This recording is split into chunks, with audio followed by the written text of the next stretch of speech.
C'est nous, les êtres humains, nous, qui détruisons la nature. On n'y peut rien ouais, aussi.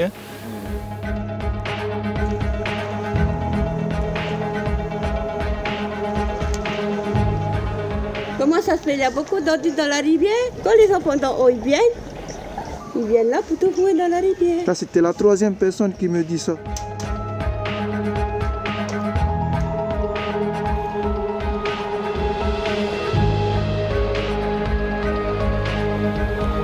Ils attendent, comment dire, la rivière du ciel, l'eau du ciel, et ils en profitent de balancer les ordures dans la rivière, ici chez moi, et aussi bien en plus bas que chez moi aussi.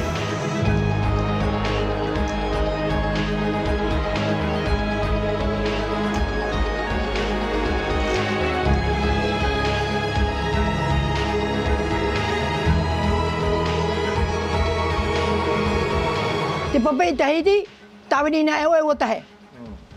Iunei pukaruane, iwo hamani tura whari papai, iwo te ua. Teinei, e hare tāua e hio te tura, whari hea te papai te rato mātou orai, iunei mea e pukaruane.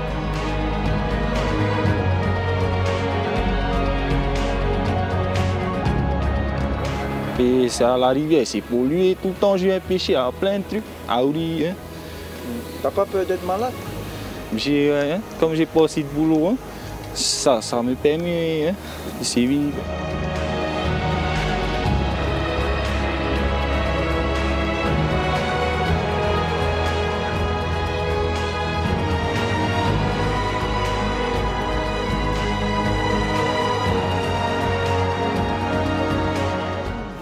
On a vu ce matin un pêcheur. Oui, c'est un moyen pour lui de pouvoir se nourrir, mais c'est quand même triste de voir un pêcheur aller chercher du poisson dans une rivière vraiment polluée. Ouais.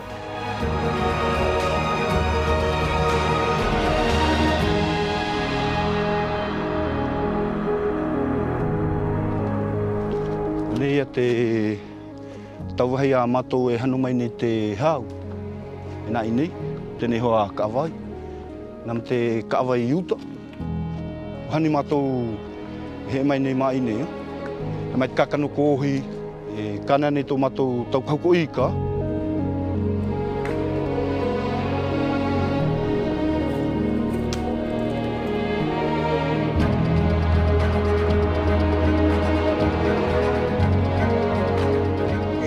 Wal mui no te pati mai nei. Wal mui no ni mai e wa fai te wa gato. So to hu ha ma to na ni te ta hui te taua. Ya te o. E pe te taua.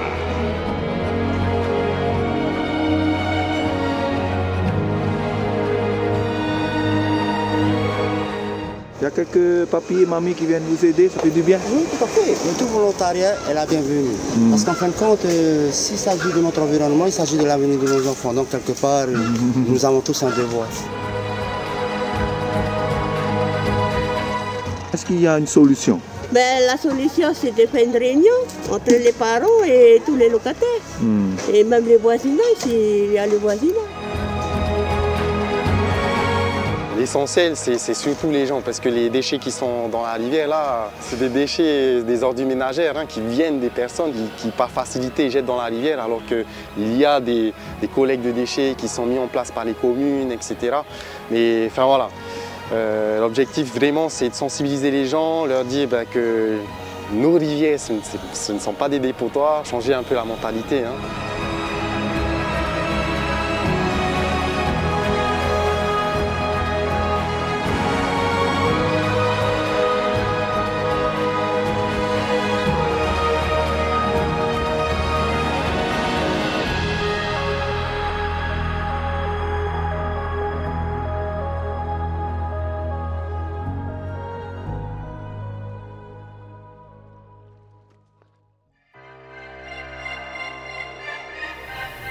La Polynésie, c'est un vrai paradis, c'est sûr.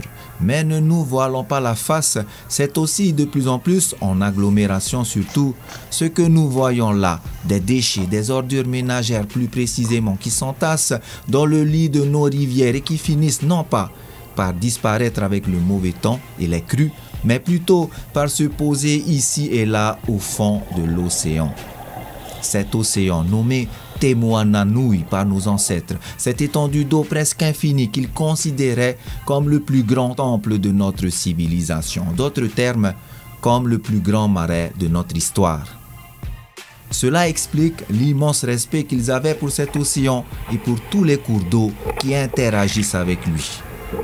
Te Moananui, l'océan Pacifique que nos ancêtres ont parcouru d'ouest en est en pirogue pendant des millénaires, est cette étendue liquide qui a donné naissance au peuple polynésien que nous sommes aujourd'hui. On a été capable de bouger, on était capable aussi de revenir et de s'ancrer quelque part. Donc on est des enfants de cet océan, quoi. On a fait de cet océan notre maison. Ça c'est fort, faut pas l'oublier.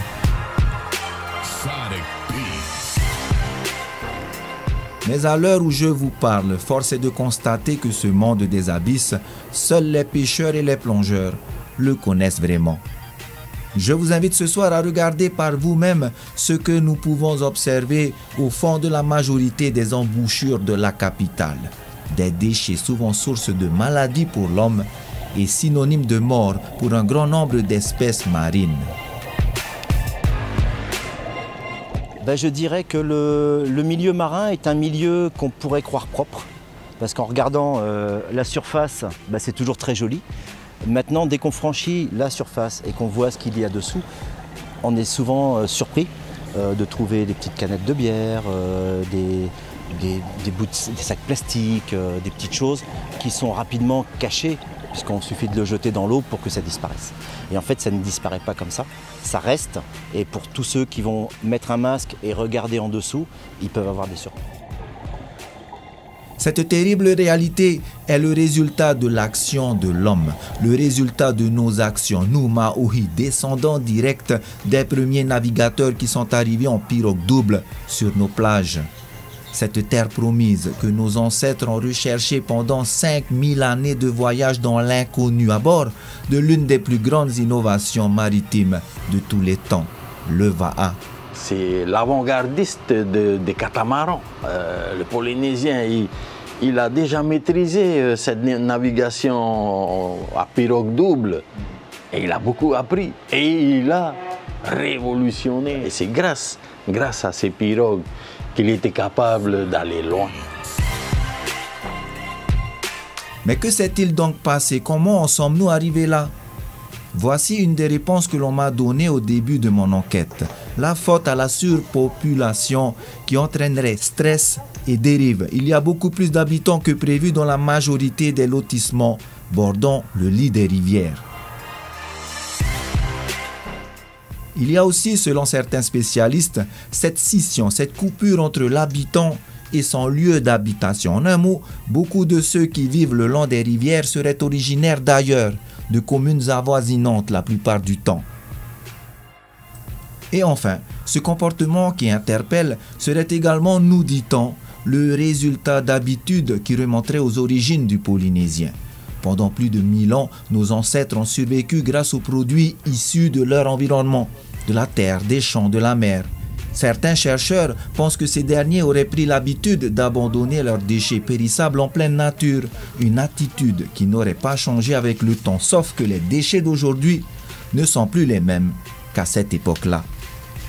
Quoi qu'il en soit, le but de cette enquête à travers ce film documentaire n'est pas de donner des leçons ni de pointer du doigt qui que ce soit. Au contraire, ce travail d'analyse a pour but de traiter différemment ce sujet afin d'essayer de comprendre ce phénomène et peut-être, si on y arrive, de trouver une issue, de faire évoluer les mentalités. C'est dans cet état d'esprit que j'ai décidé de rencontrer les populations loin de Tahiti, où la rivière et surtout l'eau occupent toujours une place importante dans leur quotidien, dans la vie de tous les jours. Ces villages qui continuent d'exister grâce à la rivière. Direction pour commencer le village oublié de Hakamai'i sur l'île de Uapau aux Marquises du Nord, situé à 1300 km de Tahiti.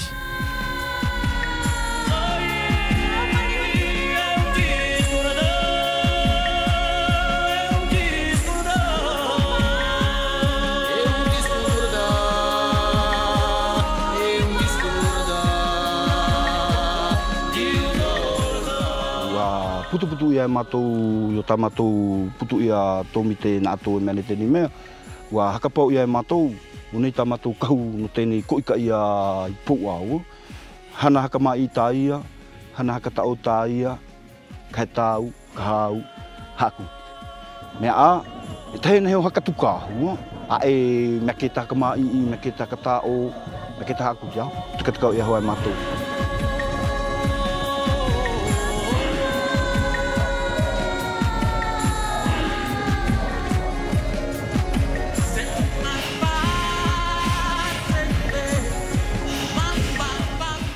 Dans la réalité de la Terre des Hommes, quelques semaines avant le fameux festival des Marquises Matava'a, les danseurs ou leurs familles longent la rivière à la recherche du purau, arbre indispensable à la confection des costumes traditionnels. Une fois le précieux bois coupé, les hommes retrouvent les femmes du village à un endroit bien précis du cours d'eau, un site que leurs plus lointains ancêtres rejoignaient pour confectionner leurs habits et tenues de cérémonie. L'un des lieux les plus sacrés de ce village oublié de Hakamai n'est pas un Meae, un temple à ciel ouvert, mais une rivière. Ai, moi, comme ça toia, tu tenais ma makatena papaina, na tato e huti ai tename. Tēnā hau, tahu kia tua i o mamau kawa.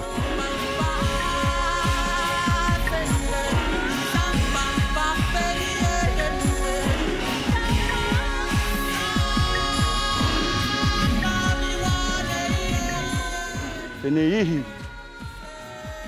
ni te ihi, pēia tēnei ihi mea takoko.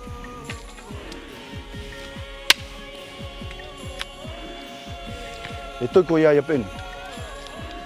Tôi ai ảo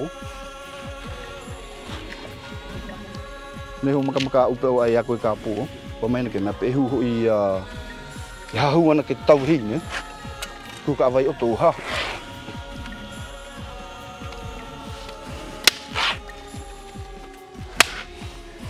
mi hi at ia fo atini hu mai muri tôi mai hope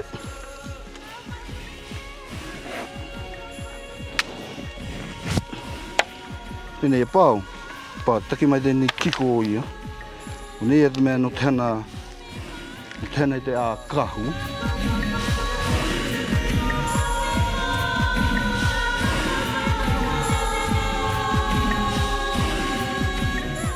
Dans ce petit village des Marquises, l'eau, la rivière et tout ce qui l'entoure présentent un caractère sacré, pour ne pas dire divin.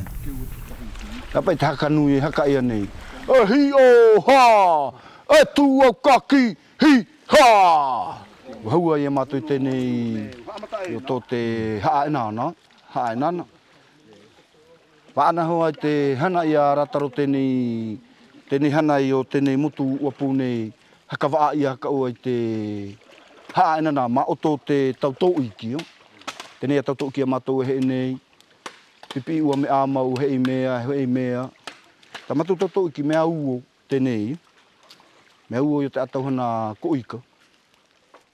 Au-delà de la préparation de l'écorce du purau, qui au final couvrira les hanches des danseurs et danseuses, ce rituel au cœur de la rivière du village permet aux habitants de se rencontrer, de garder le contact. On dit aux Marquises que la rivière rassemble les hommes pour perpétuer la tradition.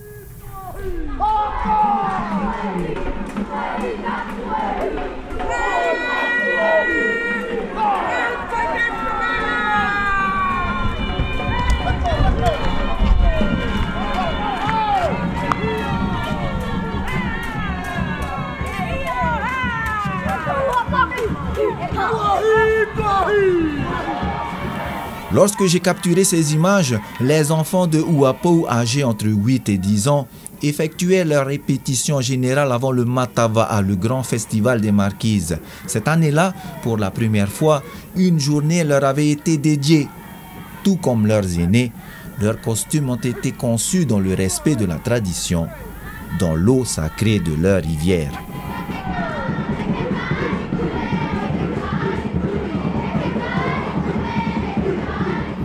Après cette escapade aux Marquises du Nord, vous savez maintenant que chaque tenue de danse traditionnelle marquisienne du Matava'a est confectionnée en partie dans une rivière au cœur d'un village où l'eau a gardé son caractère sacré.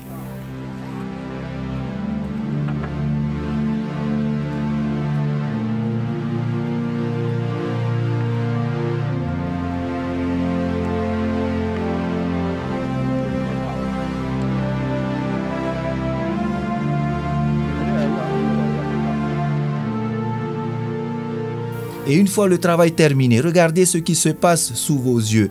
Le marquisien nettoie tout, même si ce sont des déchets verts, biodégradables. Elle semble fausse, l'idée qui présente le fait de jeter ses ordures n'importe où, comme une habitude culturelle chez le Polynésien.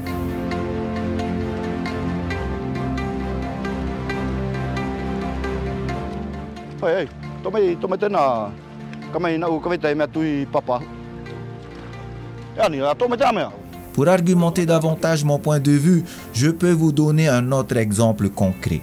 Pour cela, je vous invite à quitter les Marquises pour rejoindre un archipel où il n'y a pas de rivière, mais où la conscience de l'importance vitale de l'eau est dans tous les esprits, du plus jeune au plus vieux.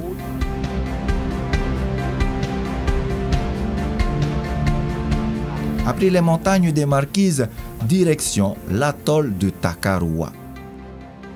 Ceux qui ont déjà vécu au sein d'une famille de copraculteurs savent que même dans la cocoterie au secteur, loin du village, les Paumotu, les hommes comme les femmes, nettoient tout après leur passage.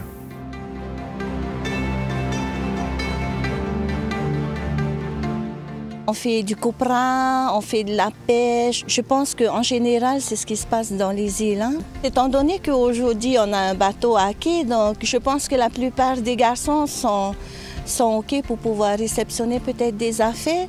Donc, ce qui fait que c'est les filles qui se trouvent aujourd'hui à faire le copra à leur place. Mais d'ici demain, peut-être ce sera les garçons qui seront là pour terminer le travail.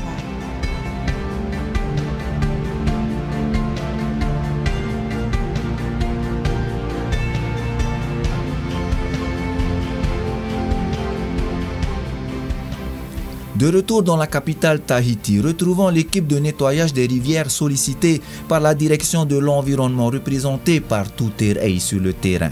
Il nous fait un point sur la situation.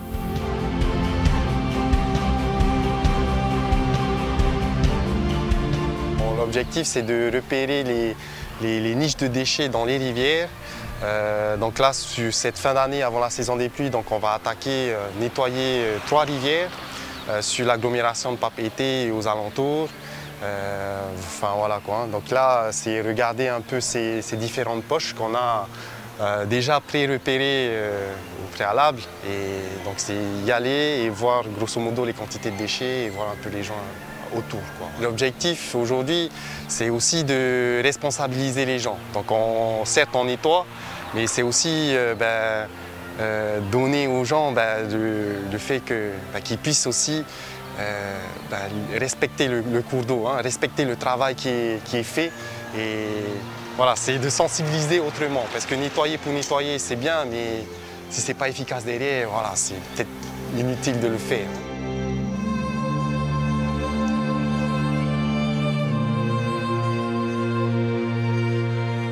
Nous avons suivi Tuterei et son équipe pendant plus de 3 semaines. Selon les prestataires sollicités pour ce travail de nettoyage des rivières, ce sont à chaque fois les mêmes sites qui sont pollués. Ah oui, ça fait plusieurs années, c'est au moins la 6e année où je travaille dans ces rivières. Et chaque année, on retrouve les mêmes quantités de déchets.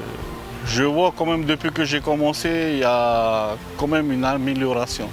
Mais il y en a encore beaucoup à faire. Force est de constater qu'aujourd'hui, au centre-ville, vivre en bordure d'une rivière n'est pas un luxe. La pollution est telle qu'elle favorise les maladies et les mauvaises odeurs. Mais en Polynésie, je connais un archipel où les habitants donneraient tout pour avoir une rivière dans leur village.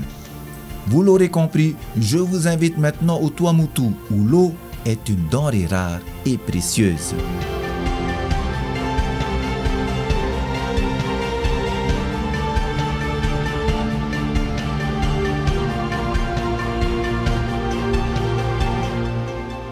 Tahiti, ils ont de la chance, mais ils ne savent pas la chance. Hein. Tu sais, je te dis, à chaque fois qu'on descend à Tahiti, on cherche la rivière. Le plus près où on va sur Tahiti, c'est Waima. Hein. Moi, je te dis, quand je vais à Tahiti, mes enfants, ils veulent tout le temps aller en rivière. Et le plus près qu'on va, c'est Waima. Te papai Tahiti, tawina ewe o tahe. Iunei pukaruane, il faut hamani tura fari papai, il faut te uo.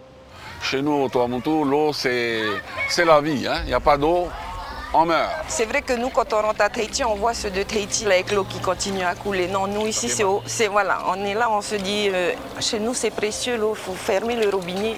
Même nos enfants, ils vivent comme ça. Hein. On reçoit des gens de Tahiti. J'ai ma fille, à l'époque, qui disait à quelqu'un, il ne faut pas gaspiller l'eau, on économise beaucoup. Quand j'ai voulu venir au Tuamotu, on m'a dit, tu vas au Tuamotu, tu vas mourir, il n'y a pas d'eau. Eh, c'est une manière de dire qu'il faut faire très attention à l'eau. On ne gaspille pas, c'est trop important.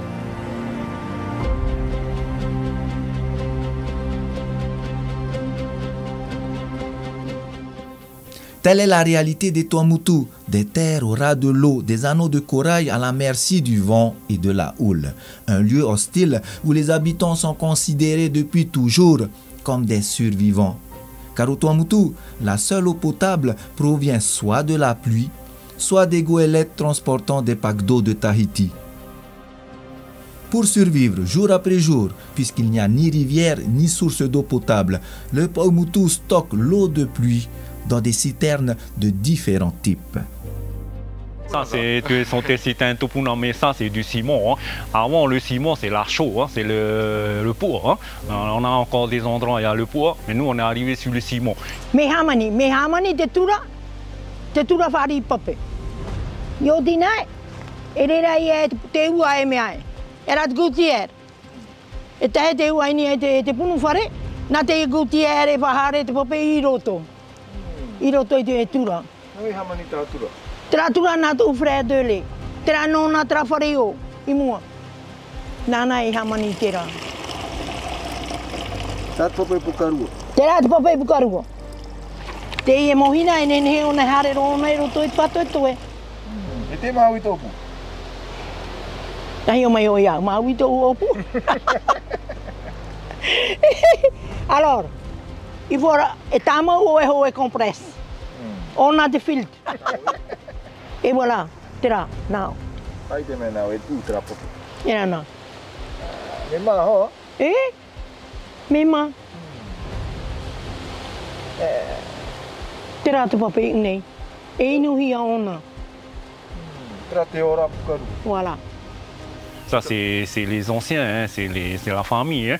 Maintenant, ça, je pense que c'est meilleur que le plastique.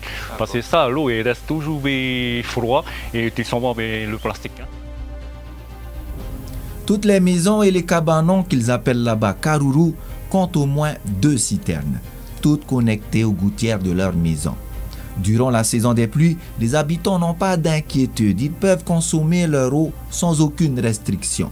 Par contre, durant la période sèche, il leur arrive souvent de se priver. Et pourtant, vous serez d'accord avec moi, nous sommes en l'an 2025. Je pense que vous comprenez mieux maintenant pourquoi le spectacle des rivières polluées à Tahiti offusque particulièrement le Tuamotu. Car là où il est né, il n'a pas la chance de voir l'eau couler en abondance 24 heures sur 24 et 7 jours sur 7. Maintenant, si il pleut tout le temps, et là, on vide la citerne et on nettoie à chaque fois. On peut entrer dans ta citerne? On peut entrer, oui, on peut rentrer par-dessus. Pour le moment, elle est pleine. Et comment nous, on tu laves avec brosse, comment? Oui, voilà, il faut carrément vider, il faut colorer. Quand il pleut beaucoup, nous, on vide, on nettoie la citerne, comme ça reste propre possible. Hein. Pour ça, quand il pleut, on fait merci Seigneur, on fait tout pour, même si notre citerne s'en remplit, on met encore des fûts ou des galons, on fait le plus possible. Hein. Voilà. C'est ça, c'est la survie, voilà. Mais jusqu'à aujourd'hui, il n'y a pas grand problème sur les Tuamotu. J'ai signé un Tuamotu. Il y a des moments où il n'y a pas de pluie, mais on s'adapte, c'est nous qui gérons. Hein? Voilà, c'est nous qui gérons.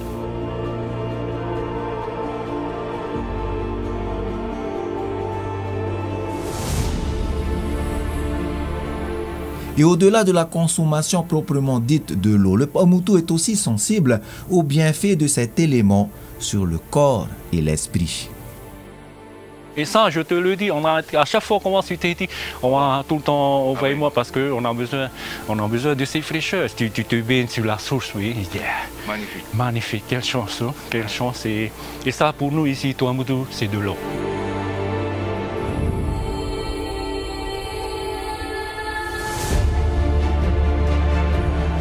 D'ailleurs, parlons de la source Vaima de Tahiti sur la côte ouest que la grande majorité des Paumotu considèrent comme un cadeau du ciel, un cadeau sacré. Sachez que pendant que Tuterei de la direction de l'environnement et son équipe de nettoyage des cours d'eau s'activaient en ville, un groupe de défenseurs de la nature célébrait la journée de l'eau au Vaima, à Mataia. L'eau, c'est la vie. Elle n'est pas nécessaire à la vie, c'est la vie. Et Vaima, c'est le lieu où la vie est à profusion. Il a été question ce jour-là de protection de la nature, de préservation de l'héritage des ancêtres polynésiens ou encore d'énergie ancestrale, le fameux mana lié au cours d'eau. Vaima, à un moment donné, a été dénaturé du fait de la présence de certaines personnes qui ne respectent pas les lieux. On parle de pollution directe. Tout à fait. C'est gênant, c'est une nuisance et ça coupe les énergies. C'est un lieu qui est très énergisé. Hein? Nos anciens nous ont légué. Nos anciens nous ont légué 1 litre d'eau, j'image. Qu'est-ce qu'on va laisser à un homme au toit? Une cuillère à soupe d'eau? Je suis là. Voilà. Je suis père de famille. J'ai 51 ans. J'ai un enfant.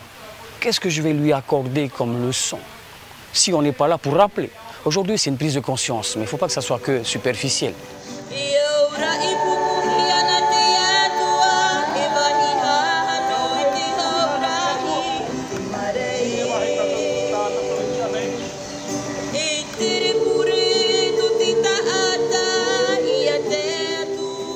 Dans la culture polynésienne, l'eau, c'est-à-dire les rivières Anavai, les cours d'eau Tahorapape et les sources Punapape sont aussi importants que le grand océan Te Moana Nui, considéré, rappelez-vous, comme le plus grand temple, le plus grand marais par nos ancêtres. Car pour ces derniers, l'un ne va pas sans l'autre. Ces deux univers interagissent et finalement ne font qu'un. Ce que j'ai filmé là-bas ce jour-là est réellement porteur d'espoir.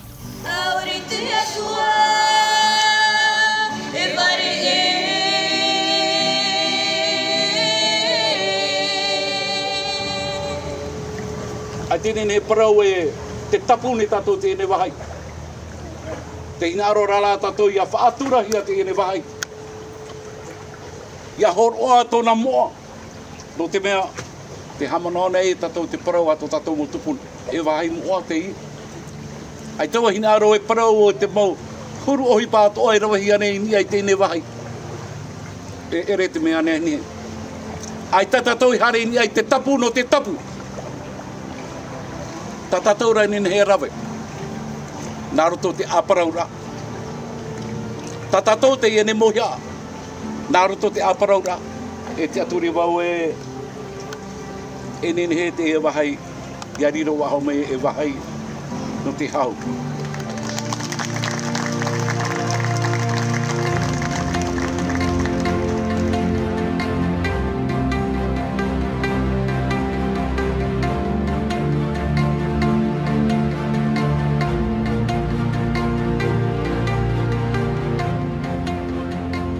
Ce qui m'a paru évident ce jour-là, c'est que la protection de l'environnement par la culture polynésienne est un concept prometteur.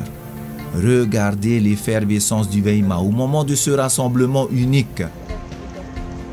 La réussite de cet événement éco-culturel, on va dire, m'a réconforté dans ma démarche, dans ma vision de réalisateur bien décidé à faire évoluer les mentalités grâce à la culture associée à l'image.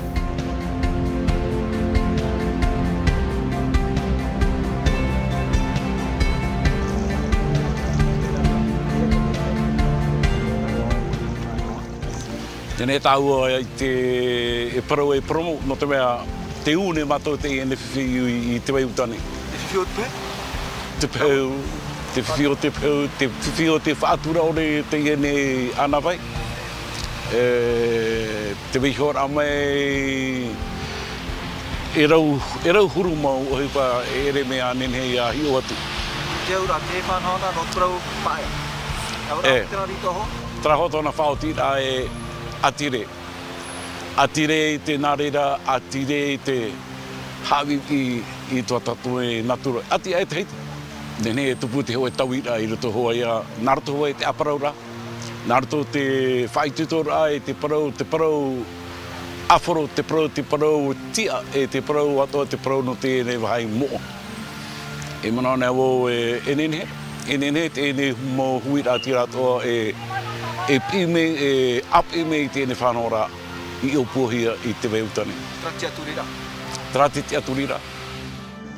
Cette journée à la source Veima a révélé que la culture interpelle le Polynésien, que sa recherche identitaire le pousse à redécouvrir sa communauté et que la valorisation de ses traditions touche son cœur. Arrivé là, quand j'ai entendu le coup, quelque chose en moi s'est monté. Et à chaque fois que je fais des cérémonies culturelles, ça me fait ça. Ça m'a fait mal.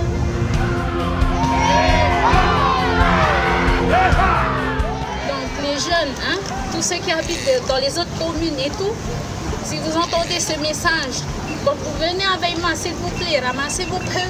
C'est pour nos enfants. Mes enfants ramassent vos peu. Faut pas croire, hein. Ça me fait mal de les voir ramasser les peu. Ce ne sont pas leurs peu pourtant, hein, mais ils le font. Voilà, donc s'il vous plaît, vous venez à Veima avec vos peu et vous rentrez avec vos peu. C'est pour nos enfants, hein. Voilà, merci.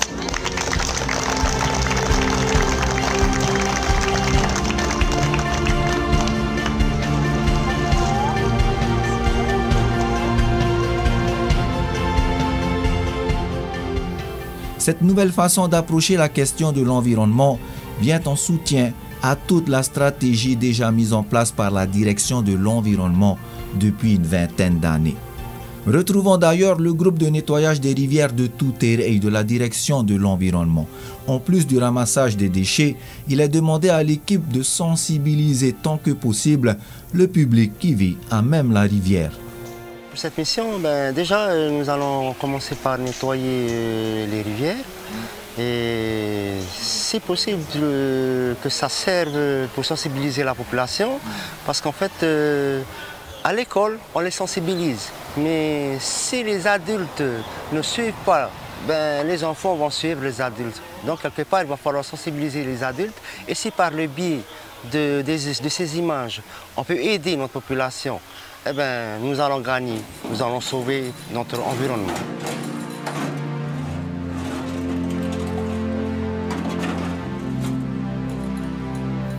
Pita en est à sa 6e campagne de ramassage des déchets.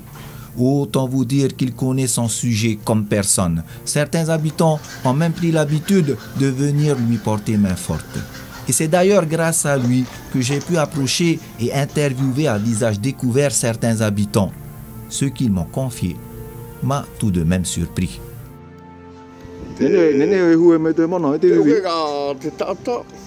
E pau ni tamuki upo ni pu tamuki e pu almui no ni te pati mai ni. Pu almui no ni mai e wa fai tu ga tu. No so tu hu ama to na ni te ta hui te tau. Ya ti o. E pe ti tu tau. Ah, te te o te e pu tamuki ha.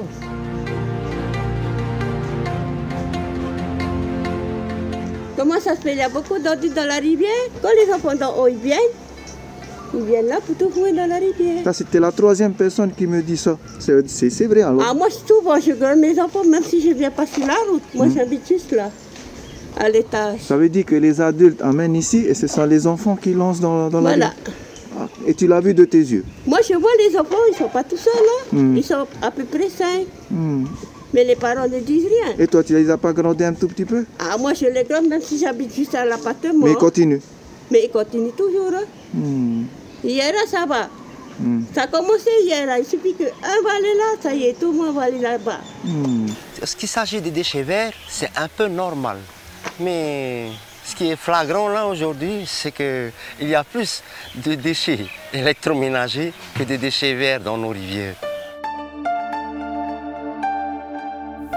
Continuons avec nos comparatifs. Peut-être que de cette manière, en révélant la façon particulière de vivre et de concevoir le monde des Iliens, la population polynésienne de la capitale Tahiti se sentira davantage concernée. En tous les cas, autant essayer.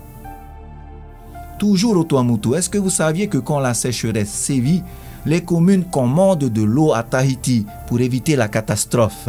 Ce fut le cas il y a moins de 3 semaines sur le magnifique atoll de Manihi qui a accueilli plus de 700 visiteurs d'un coup.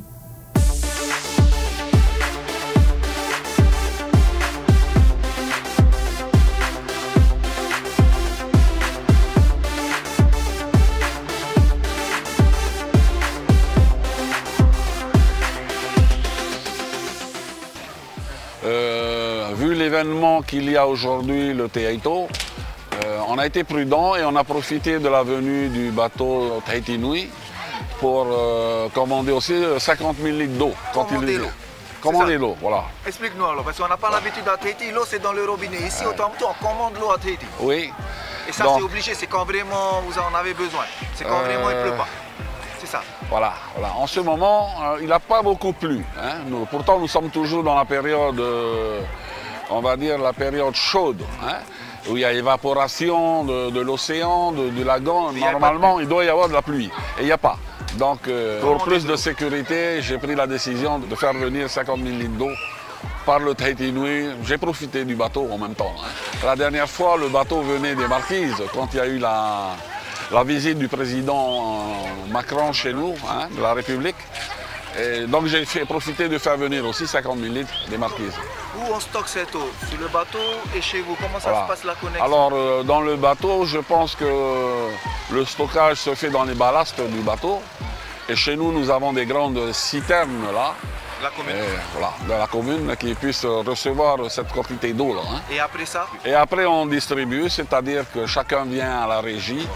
Et on t'amène ça dans ta citerne à toi et on te remplit et voilà. Voilà un peu comment que ça tourne au Tuamotu là. Hein. Maintenant quand tu vas à Tahiti, ça te fait mal parce que j'ai vu plein de Tuamotu quand ils vont à Tahiti, les robinets qui coulent, le gaspillage, ça fait mal au cœur. Et toi, aujourd'hui? Chez nous, les Tuamotu, on ne peut pas voir un robinet couler. On va le fermer, ça c'est plus fort que tout là. C'est parti pour la visite Manihi Race avec enfants. Il y a le Tahiti Nui 1 qui est ancré dans la passe et tous ces bateaux suiveurs qui sont là pour encourager tous les équipages de la Manihi Race. Ça bouge un peu. Cela vous montre déjà. Et nous n'avons pas encore terminé avec l'archipel des Tuamotu, particulièrement avec cet exemple récent de l'atoll de Manihi qui a accueilli les plus grands rameurs de Tahiti et leurs supporters.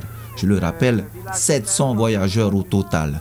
Regardez comment les habitants de l'atoll, dans leur façon d'utiliser et de préserver l'eau surtout, ont inconsciemment inspiré et touché les Tahitiens. L'eau, le plus grand des trésors au monde, sans quoi il n'y aurait pas de vie. Je pense qu'on doit avoisiner les 700 personnes. Hein. Ce qui est bien en fait quand il y a le Teaito Manihi ou des événements sur l'atoll, donc on fait appel aux confessions religieuses pour le système de restauration, c'est-à-dire que une confession, une religion en fait a un jour défini qui s'occupe du matin et du soir et c'est un roulement qui est mis en place en partenariat avec la commune et nous. Un système aussi qui est la préservation de l'eau. Oui voilà, donc l'eau ici c'est une denrée très rare. Donc, on est obligé de faire un système avec des bacs pour économiser l'eau. Et on veut aussi inviter cette population de Tahiti et des îles de découvrir la vie aussi des Tuamotu. Hein. Donc on a été confronté aussi à un problème au niveau de la logistique. Le bateau n'a pas vite déchargé les affaires, ce qui a pris un peu un retard sur la mise en place pour l'événement. Donc on a dû décaler et réaménager en fait le programme. Mais ça se passe très bien.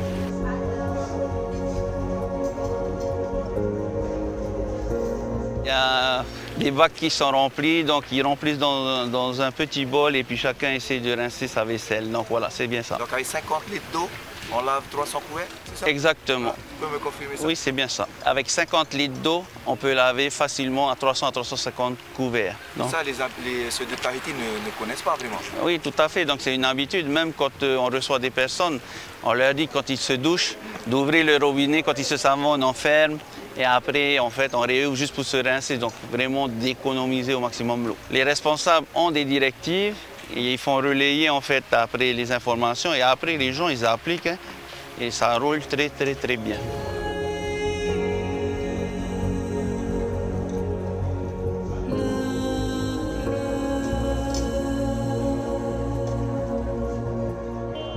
Peut-être qu'on considère l'eau comme un transporteur. J'ai fini de boire dans ma bouteille en plastique et je balance à la rivière va l'emporter quelque part. Peut-être qu'il y a cet esprit-là, alors qu'on est totalement dans le faux. Hein. C'est pas jeter dans la rivière, c'est jeter dans une poubelle et laisser cette rivière propre pour que cette eau puisse servir encore à autre chose demain.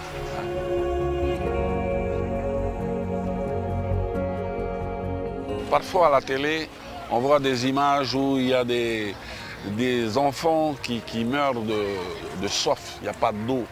Il n'y a pas d'eau dans le monde, là. Alors que quelque part, il y a des rivières qui coulent à gogo, qu'on pollue même parce qu'on ne fait pas attention, il y a beaucoup d'eau.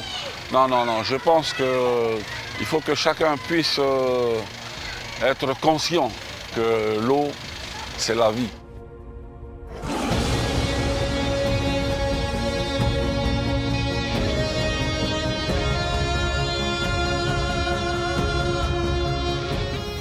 Être conscient que l'eau, c'est la vie. Voilà la raison principale du dérapage auquel nous assistons en bordure d'une des grandes parties des rivières de Tahiti.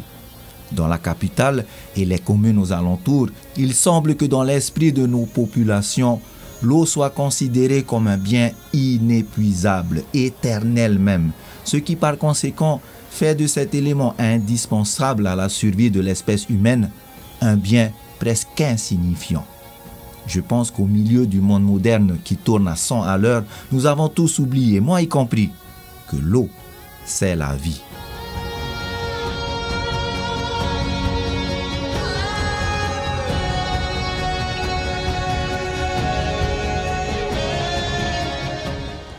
Et pour nous rappeler cette réalité, j'ai voulu terminer ce documentaire sur le nettoyage des rivières en vous partageant l'une de nos rencontres qui nous a tous marqués à vie.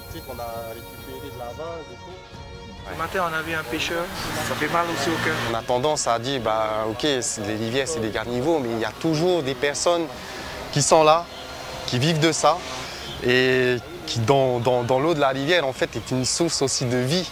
Voilà, donc pour eux et pour aussi leur famille, hein, ils existent, ils sont là. Ouais. En fait, quand on habite au bord des rivières, on a plus tendance à balancer les déchets dans la rivière au lieu de les mettre au bord de la route et de voir des points de dépôt de déchets pour que la mairie puisse ramasser ou TSP, voilà. Et on oublie ces petits pêcheurs-là qui vivent du poisson. On n'a pas l'impression qu'il y a des gens qui existent un peu plus bas et qui vivent de ça. Hein. C'est triste, ouais. C'est un moyen pour lui de pouvoir se nourrir, mais c'est quand même triste de voir un pêcheur aller chercher du poisson dans une rivière vraiment polluée. Ouais.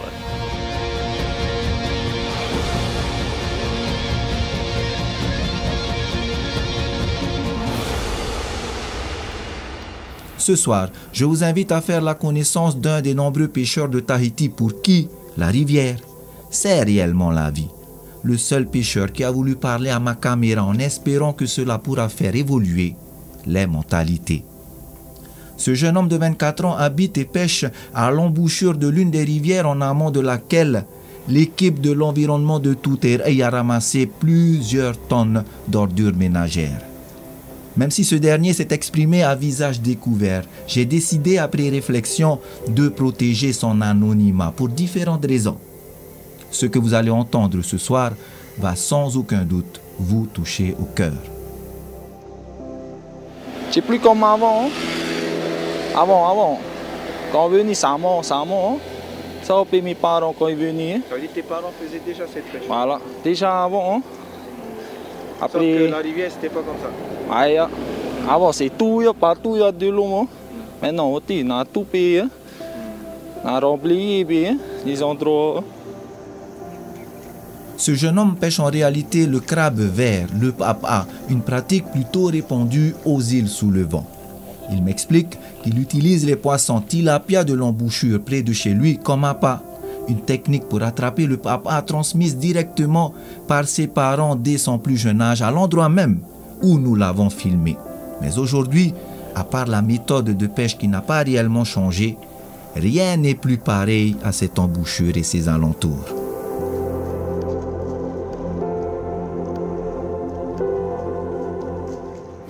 Et ça, c'est pour pêcher les crabes. D'accord. Voilà. Ça, c'est un piège pour les papas. Hein. J'ai mis mes appâts dedans. Je attrape dans l'eau. Hein. Ça, tu jettes dans l'eau. Hein. Puis ça, la bouteille, ça va flotter. Bien. Après, quand le crabe, il a des jours, on n'a pas de crabe. Ça dépend, hein. Si on a de la chance. Hein. Il est loin le temps où la pêche au crabe papa se déroulait dans un environnement sain, à l'embouchure des rivières des grandes villes de Tahiti. C'est nous, les êtres humains, nous, qui détruisons hein, la nature. Hein. On n'y peut rien ouais, aussi. Hein. Puis c'est à la rivière, c'est pollué tout le temps. Je viens pêcher à plein de trucs, à Ouri. Hein. T'as pas peur d'être malade?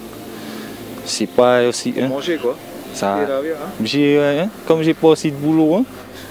ça me permet de survivre. Voilà, de survivre. Hein. Et lorsqu'on lui parle de protection de l'environnement, de changement des mentalités, d'amélioration des comportements, de bienveillance, voici ce qu'il nous répond. Je le laisse clôturer notre documentaire de ce soir en espérant que cette enquête filmée de la série Écoculture ne vous laissera pas indifférent.